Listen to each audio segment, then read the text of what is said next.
ইরানের সাধারণ মানুষ যুদ্ধের দাবিতে সোচ্চার। এদিকে আমেরিকা আজ ইরানের উপরে এ যাবৎ সবচাইতে বেশি আক্রমণ করেছে। 140টির জায়গায় আক্রমণ চালিয়েছে আজ সকাল থেকে। আর তার বদলা হিসেবে ইরান একেবারে 28শে ফেব্রুয়ারিতে ইরানে হামলার জবাবে যেভাবে গোটা মধ্যপ্রাচ্যের সব দেশে আক্রমণ চালিয়েছিল, ঠিক একইভাবে কাতার, কুয়েত, বাহরাইন, ওমান, জর্ডন, আরব আমিরাত সমস্ত দেশে আক্রমণ চালিয়েছে মার্কিন হামলার বদলা হিসেবে। ব্যতিক্রম শুধু সৌদি আরব। এবং তাৎপর্যপূর্ণ ঘটনা এই যে এবার ওমানেও আক্রমণ চালিয়েছে ইরান। আর হরমুজ প্রণালী সম্পূর্ণরূপে বন্ধ রয়েছে। আর নতুন করে হরমুজে আবারও ইরান মাইন পোতা শুরু করেছে, যাতে আমেরিকা কোনোভাবেই একটি জাহাজকেও হরমুজ প্রণালী দিয়ে অতিক্রম না করাতে পারে। এমওইউ সাইন করবার পরেও বারংবার ইরানে আক্রমণ করবার মার্কিনী এই ভণ্ডামিকে ইরানি জনতা কোনোভাবেই আর মেনে নিতে প্রস্তুত নয়। তাই তারা এই মুহূর্তে চুক্তি নামক আমেরিকার দয়ার ভিক্ষাকে কোনোভাবে গ্রহণ করতে নারাজ। তাই এই মুহূর্তে ইরানের মানুষ যুদ্ধের দাবিতে সোচ্চার। আর ইরানি জনতার এই দাবির কাছে শেষ পর্যন্ত নতি স্বীকার করতে বাধ্য হলো ইরানের রাজনৈতিক মহল।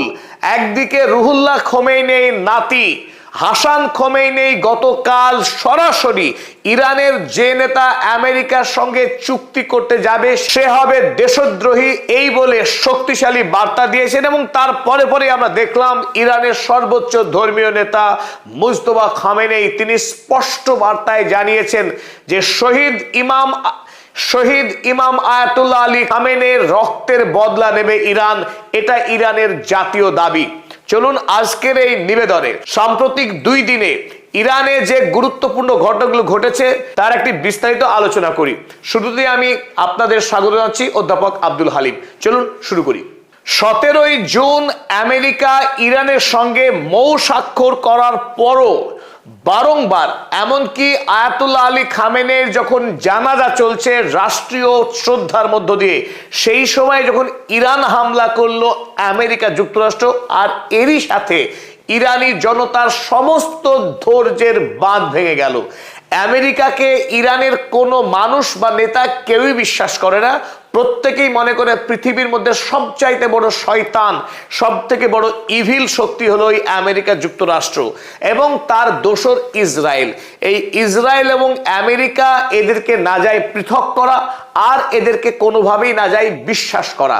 যদিও এই চুক্তির পেছনে একটাই যুক্তি ছিল, চুক্তি করার অর্থ আমেরিকার সঙ্গে কোনো আপোষ রফা নয়, তার সঙ্গে আগামী দিনে আরো বৃহত্তর লড়াইয়ের জন্য দেশকে আরো শক্তিশালী করা, বাণিজ্যের দিক থেকে আরো একটু সম্প্রসারণ ঘটানো। কিন্তু সেই প্রচেষ্টা যখন করার চেষ্টা করছিলেন আপ্রাণ সৈয়দ আব্বাস আরাগচি কিংবা মাসুদ পেজেশকিয়ান, এই ঘটনা ইরানের সাধারণ জনতা কিন্তু আর মেনে নিতে প্রস্তুত নয়। কারণ আমেরিকা যুক্তরাষ্ট্র 7ই জুলাই রাতের বেলায় ইরানে অতর্কিতে আক্রমণ করে দেয় 80টি জায়গায়। অভিযোগ ছিল হরমুজ প্রণালীতে জাহাজ আটকানো। তার পরের রাতে ইরানে এসে আরো 80টি নতুন আক্রমণ চালায়। এই 2 দিনের আক্রমণে ইরানে 16 জন সাধারণ মানুষ নিহত হয়েছেন। তারপরে ডোনাল্ড ট্রাম্প নতুন করে জানালেন তিনি আবারও ইরানের সঙ্গে চুক্তি চান। ইরানের প্রতিনিধি দল নাকি তাকে ফোন করে চুক্তি করবার আর্জি জানিয়েছেন। তারপর আজ আবার নতুন করে ইরানে 140টি জায়গায় আক্রমণ হেনেছে। প্রথমে 80, তারপর বেড়ে 90, আর আজ সেখানে প্রায় দ্বিগুণ 140টি কেন্দ্রে আক্রমণ চালিয়েছে আমেরিকা যুক্তরাষ্ট্র। যে আক্রমণের প্রধান এরিয়াই ছিল হরমুজ এলাকা। হরমুজ এলাকার যে সমস্ত গুরুত্বপূর্ণ সামরিক ঘাঁটিগুলো রয়েছে ইরানের, যে সমস্ত কেন্দ্র থেকে এই হরমুজ প্রণালীকে নিয়ন্ত্রণ করা হয়, তার একাধিক জায়গায় আক্রমণ চালিয়েছে আমেরিকা যুক্তরাষ্ট্র, যার এক এবং অন্যতম লক্ষ্য হরমুজ প্রণালীকে ইরানের হাত থেকে ছিনিয়ে নেওয়া। তাই এই মুহূর্তে ইরানের জনতা যে জায়গায় এসে দাঁড়িয়েছে, তারা আমেরিকার সঙ্গে আগামীতে আর কোনো রকম আলোচনায় যেতে দেবে না দেশের সরকারকে। প্রয়োজনে গোটা দেশ ভস্মীভূত হবে, হাজার হাজার নয় লক্ষ লক্ষ মানুষ শাহাদাত বরণ করবে, কিন্তু আমেরিকার সঙ্গে আর আলোচনার ললিপপ খেতে ইরানের জনতা প্রস্তুত নয়। এই মুহূর্তে সেই জনমতের কাছেই নতি স্বীকার করতে বাধ্য হলেন দেশের সর্বোচ্চ ধর্মীয় নেতা ইমাম সৈয়দ মুজতবা খামেনেই।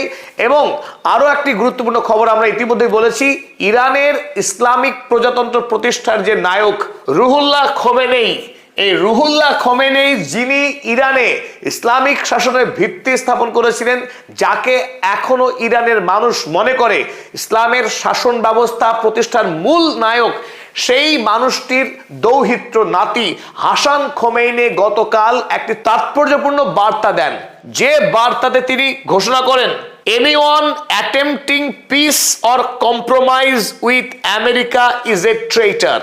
খুব উল্লেখযোগ্য যে এনিওয়ান অ্যাটেম্পটিং পিস, আমেরিকার সঙ্গে যদি শান্তি প্রতিষ্ঠার চেষ্টা করে কিংবা কম্প্রোমাইজ অর্থাৎ সমঝোতা করে, তার মানে শান্তি এবং সমঝোতা দুটি সমার্থক শব্দ, আমেরিকার সঙ্গে ইরান কোনো রকম আলোচনায় যেতে পারে না। আর যদি কোনো নেতা এই প্রচেষ্টা করেন তিনি হবেন দেশদ্রোহী, ট্রেইটার। সোজাসুজি এত বড় ঘোষণা যখন করলেন হাসান খোমেনি, তখন গোটা দেশ কেঁপে উঠল, কারণ তিনি কোনো বিচ্ছিন্ন মতামত দিচ্ছেন না। এটাই সমগ্র দেশবাসীর বর্তমান স্ট্যান্ডিং।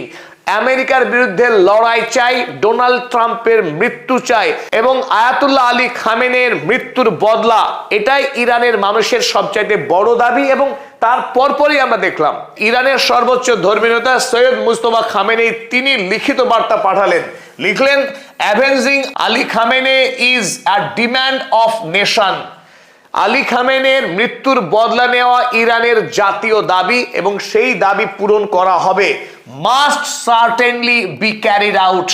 এবং এই পবিত্র প্রতিশোধ আবশ্যিকভাবে নেওয়া হবে, সেখানে কোনো রকম শিথিলতা গ্রহণ করা হবে না। আর খামেনেইর এই বার্তা এবং তার এই অবস্থান এটাই নিশ্চিত করে যে আগামী দিনে আর ইরান আমেরিকার সঙ্গে কোন রকম চুক্তি বা সমঝোতাতে যাবে না। এখন আমেরিকার সঙ্গে যুদ্ধই একমাত্র পথ, সেই যুদ্ধের মাধ্যমেই ইরান বুঝে নিতে চাইছে আগামী দিনে তার অবস্থা কি হবে। চলুন এবার আমরা দেখে নিই আমেরিকা যুক্তরাষ্ট্র আজ সকাল থেকে যে আক্রমণ চালিয়েছে ইরানে 140টি জায়গায়, তার কোন কোন কেন্দ্রে আক্রমণ করেছে। প্রধানত হরমুজ এলাকার মধ্যে বন্দর আব্বাস 1 নম্বর, শিরিক, ক্যাশেম আইল্যান্ড এবং জাস্ক, এই 4টে গুরুত্বপূর্ণ অঞ্চল যেগুলো হরমুজ প্রণালীকে নিয়ন্ত্রণ রাখবার জন্য ইরানের পক্ষে খুব ক্রুশিয়াল এবং ভাইটাল পয়েন্ট, তার প্রত্যেকটা জায়গাতে আবারও আক্রমণ চালিয়েছে, ঠিক যেভাবে প্রথম দ্বিতীয় দিন আক্রমণ চালানো হয়েছিল। এছাড়া সেন্ট্রাল ইরানের মধ্যে বুশেইর, যেখানে ইরানের পারমাণবিক কেন্দ্র রয়েছে, সেই পারমাণবিক কেন্দ্র লক্ষ্য করে আক্রমণ চালিয়েছে আমেরিকা যুক্তরাষ্ট্র, কিন্তু সেই পারমাণবিক কেন্দ্রের চুল্লির কোনো রকম ক্ষতি হয়নি, ইরানের পক্ষে জানানো হয়েছে। আক্রমণ করা হয়েছে আসালুয়েতে, দায়ের এবং খোদ তেহরানে মার্কিন জেটকে উঠতে দেখা গেছে। তাছাড়া ওয়েস্টার্ন প্রভিন্স, যেখানে এই 2 দিন যে আক্রমণ করেছিল আমেরিকা, সেখানে কোনো হামলা হয়েছিল না, এই প্রথম আজকে আক্রমণ হয়ে গেল খুজেস্তানে। খুজেস্তান প্রভিন্সেও আক্রমণ চালিয়েছে আমেরিকা যুক্তরাষ্ট্র। এখানে অনেকের একটা প্রশ্ন আসছে, আমেরিকা যে আক্রমণ চালাচ্ছে ইরানের এতগুলো জায়গায়, সেই ক্ষেত্রে কেন ইরান প্রতিরোধ করতে পারছে না? 1। 2 নম্বর প্রশ্ন, ঠিক কোন কোন দেশ থেকে আমেরিকা এই আক্রমণগুলো চালাচ্ছে ইরানের উপরে? সেগুলো কি কেবলমাত্র ইসরায়েল থেকে আসছে, নাকি পার্শ্ববর্তী যে সমস্ত দেশ অর্থাৎ কুয়েত, বাহরাইন, আরব আমিরাত, জর্ডন, এই দেশগুলো থেকে কি আমেরিকা আক্রমণ চালাচ্ছে ইরানের উপরে? উত্তরে আমরা এটা বলবো, মূল যে আক্রমণ হচ্ছে ইরানের উপরে তা হলো আমেরিকার যে নৌশক্তি রয়েছে, পরাক্রমশালী নৌশক্তি। আরব সাগরে এই মুহূর্তে একাধিক বড় বড় যুদ্ধ জাহাজ আমেরিকার অবস্থান করছে, সেই যুদ্ধ জাহাজ থেকে ফাইটার জেটগুলো উড়ে আসছে ইরানের উপরে এবং বোম্বিং করে ফিরে যাচ্ছে সেই সমস্ত জাহাজের উপরে। এবং মধ্যপ্রাচ্যের মার্কিন যে সমস্ত ঘাঁটিগুলো রয়েছে, সেই সমস্ত ঘাঁটিগুলো থেকে তথ্য সরবরাহের কাজ চলছে। এবং লাস্ট যে আক্রমণটা হয়েছিল গত 8 তারিখে, সেই আক্রমণের ক্ষেত্রে আমেরিকার এই যুদ্ধ জাহাজগুলো আরব আমিরাত থেকে জ্বালানি ভর্তি করে ইরানে হামলা চালিয়েছিল বলেও খবর। সুতরাং আমেরিকা যুক্তরাষ্ট্রের গোটা মধ্যপ্রাচ্যের তার যে সামরিক অবকাঠামো রয়েছে, সেই অবকাঠামো থেকে সাহায্য নিলেও মূল আক্রমণ চালাচ্ছে সাগর থেকে। আর আমেরিকার আক্রমণ যেহেতু এ যাবৎ অর্থাৎ 40 দিনের যুদ্ধের পর যে আক্রমণ চালাচ্ছে আমেরিকার সর্ববৃহৎ ছিল এই আক্রমণ আজকের দিনের, ঠিক অনুরূপভাবে ইরানের আক্রমণও নজিরবিহীনভাবে আজকে ছিল